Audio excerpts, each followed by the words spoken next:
जो वो खुद अपने आप में झोला उठा के जाने का इरादा रखते हैं, वो हर किसी को और एक भिखारी बनाना चाह रहे हैं। वोट की ही चोट सरकार को दे करके हम अपनी मांग को मंगवा सकते हैं। हमारे किसान भुखमरी के कगार पर है और आत्महत्या प्रतिदिन कर रहे हैं।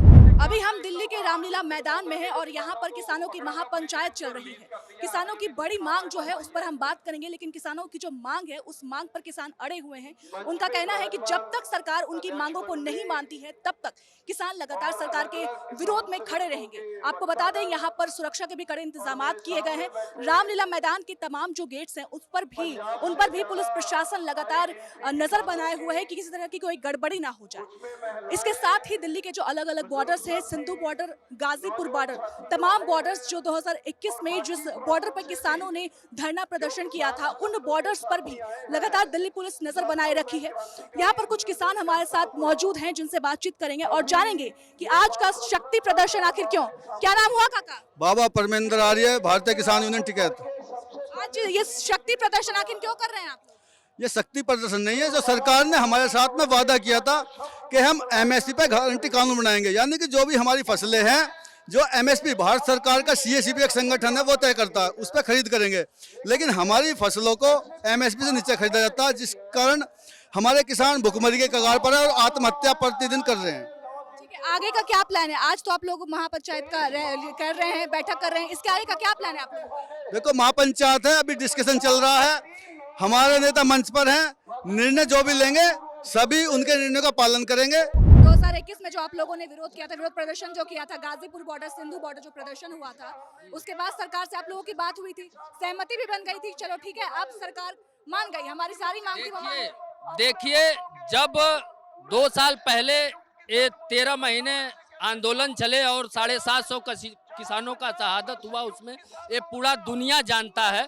ये भारत सरकार अपने पैड पर लिख करके दी थी कि हम किसानों की बात, जो प्रस्ताव है वो किसानों का प्रस्ताव हम देंगे, मानेंगे।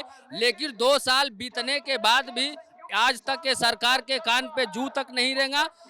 फिर वही याद दिलाने के लिए जो किसान फिर इनके 2024 में आए हैं। देखिए, किसानों के पास कोई लाठी भाला बंदूक नहीं है, किसानों के पास एक ताकत है, जनता के पास एक ताकत है, वो ताकत है वोट। वोट की ही चोट सरकार को दे करके हम अपनी मांग को मंगवा सकते हैं और ले सकते हैं, वरना हमें ताकत नहीं है कि हमें जो है कि ऐसा करेंगे। लेकिन अगर ये सरकार चाहती है कि नहीं, हम हमारी ताकत को ये आजमाना चाहती है, तो हम वैसे भी अगर नहीं देंगे तो हमें छीनना भी आता है। मुझे ये बताइए कि सरकार कह रही है कि भैया हमने स्वामीनाथन जी को भी दे दिया, भारत रत्न दे दिया, चौधरी चरण सिंह को भारत रत्न दिया, आप क्या चाहिए? चौधरी चरण सिंह जी किसी भी भारत रत्न से बहुत ऊपर हैं, उनको किसी भी भारत रत्न की जरूरत नहीं। किसान के हर घर में उनका सम्मान होता है और ये रत्न बहुत बड़ी बात है। भारत के हर किसी किसान के घर में चौधरी चरण सिंह जी को पूजा जाता है, उनको भारत रत्न की कोई जरूरत नहीं थी। और अगर भारत रत्न देना था तो वो 10 साल से सत्ता में है मोदी जी, उनको पहले से क्यों नहीं दिया? ये सिर्फ सगुफा है। 272 सीटों के लिए एक एक आदमी को चुन चुन के लाना पड़ रहा है। ये जो 400 पार का जो जुमला दिखा रहे हैं, ये सिर्फ जुमला है। उनको 272 लाने की बहुत लाले पड़े हैं, एक एक आदमी उनको बहुत मुश्किल से मिल रहा है।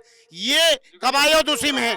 मान के चलिए, जयंत चौधरी जी अपने बाबा साहब के लिए पैर भी कर रहे थे कि किसान मसीहा को भारत रत्न दिया जाए। स्वामीनाथन जी के लिए कौन पैर भी कर रहा था? कर्पूरी ठाकुर जी के लिए कौन पैर भी कर रहा था? उनको भी भारत रत्न। जयंत चौधरी तो चलेगा जी, जयंत चौधरी तो चलेगा एनडीए में। नहीं, वो एनडीए चलेगा, मैं वही भारत रत्न की बात कर रहा हूँ। किसानों को भारत रत्न देने से कोई फर्क नहीं पड़ता। भारत रत्न तब माना जाएगा कि किसानों की एमएसपी का उनको उचित मूल्य दिया जाए, भूमि अधिग्रहण बिल का सही कानून लागू किया जाए, हमारी जमीनों की जो बंदरबाट करके उन्होंने जो तथाकथित जो विकास का ये खाका दिखाया जा रहा है, उससे जो किसानों को एक मजदूरों की कॉलोनी में कन्वर्ट किया जा रहा है, वो सरकारों की ये मंशा बहुत खतरनाक है। हमारे हाथ में उन्होंने कटोरा पकड़ा है, जो वो खुद अपने आप में झोला उठा के जाने का इरादा रखते हैं, वो हर किसी को और एक भिखारी बनाना चाह रहे हैं। देश पूरी तरह से कॉर्पोरेट के गिरफ्त में है। चारों तरफ आप अगर पूरी जमीनों पर रोड बना देंगे तो वहां जमीन हमारे पास बचेंगे नहीं। फिलहाल किसानों की कई बड़ी मांगे हैं और वो अपनी मांगों पर अड़े हुए हैं, लेकिन कई मांगे हैं, लेकिन जो सबसे प्रमुख मांग है वो ये है कि एमएसपी को जल्द से जल्द कानूनी जामा पहनाया जाना चाहिए। अब देखना ये होगा कि किसानों और सरकारों के बीच एक सही सॉल्यूशन आखिर कब निकलता है और कब सही रास्ता निकलता है। वीडियो जर्नलिस्ट रेहान खान के साथ मैं श्रुति, विस्तार न्यूज, दिल्ली।